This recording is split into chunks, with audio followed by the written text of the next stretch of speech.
Warga Gang Nuri Sutoyo S Teluk Dalam, Banjarmasin yang rumahnya terbakar pada Jumat dini hari tadi mendapatkan bantuan dari berbagai pihak. Salah satunya YNS Center. Bantuan berupa bahan makanan dan pakaian diserahkan langsung perwakilan YNS kepada para korban.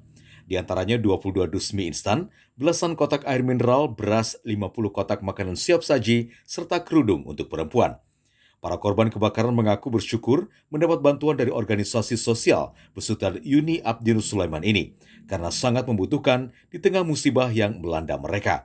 Dengan adanya bantuan ini, kita barang pasti merupakan suatu penghargaan bagi kami dalam meringankan beban kami akibat musibah kebakaran ini. Dan ini memang dampaknya sangat baik sekali berhubung kami lebih banyak habis atas kebakaran itu tadi. Apalagi mengingat banyak anak-anak yang masih sekolah.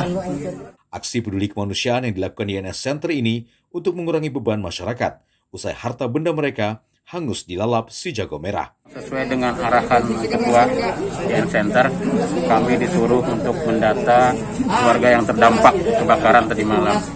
Akhirnya dari Ketua memerintahkan ke kami datang langsung ke TKP dan kami bersama-sama tim menyerahkan bantuan sembako ya Pak ya, sembako dan ada sedikit makanan jadi agar ya meringankan beban mereka lah yang terdampak kebakaran ini. 21 jiwa termasuk punggawa Barito Putra Junior harus kehilangan tempat tinggal setelah api berkobar besar saat sedang terlelap tidur. Api diduga dipicu korsleting listrik dari salah satu rumah. Akibat kejadian ini, kerugian ditaksir ratusan juta rupiah. Dari Banjarmasin, Adi Hardian, Kalsel 1net. Untuk status api masih berkobar.